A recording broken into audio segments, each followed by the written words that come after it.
लालच का कुआं। पुराने समय की बात है। एक गांव था जहां हरियाली तो बहुत थी, लेकिन पानी की बहुत किल्लत थी। गांव के लोग हर दिन पानी की तलाश में कई मील पैदल चलते। खेत सूख रहे थे और जानवर प्यास से मरने की कगार पर थे।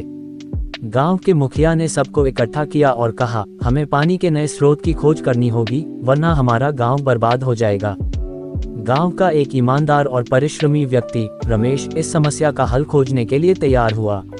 वह बोला, मैं किसी भी हालत में पानी का इंतजाम करके लौटूंगा। रमेश ने अपनी यात्रा शुरू की।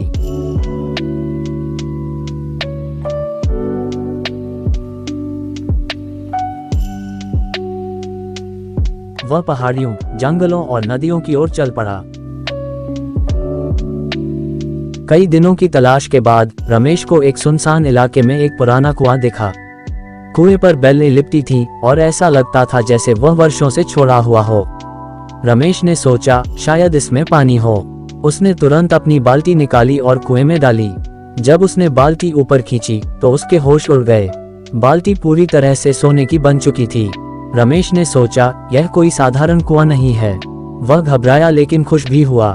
उसने जल्दी जल्दी कुएं से पानी निकाला और देखा कि पानी शुद्ध और साफ था। रमेश ने पानी से अपनी प्यास बुझाई और सोने की बाल्टी लेकर घर लौट आया। घर पहुंचते ही रमेश ने अपनी पत्नी सीता को सब कुछ बताया। सीता ने सोने की बाल्टी देखी तो उसकी आंखें चमक उठीं। वह बोली, ये तो चमत्कार है। अगर यह कुआं हमारी जरूरतें पूरी कर सकता है तो हमें इसका लाभ उठाना चाहिए। रमेश ने उसे चेताया, ये कुआं साधारण नहीं है, हमें इसे केवल पानी के लिए इस्तेमाल करना चाहिए। लेकिन सीता के मन में लालच आ चुका था। अगले दिन सीता ने रमेश से छिपकर कुएं के पास जाने का निश्चय किया।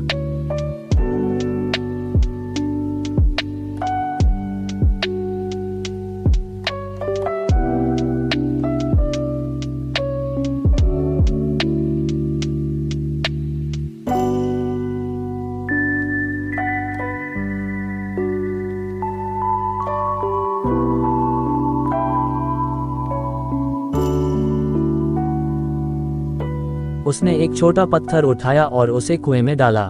जैसे ही उसने पत्थर को वापस निकाला, वह भी सोने का बन चुका था। सीता की खुशी का ठिकाना नहीं रहा।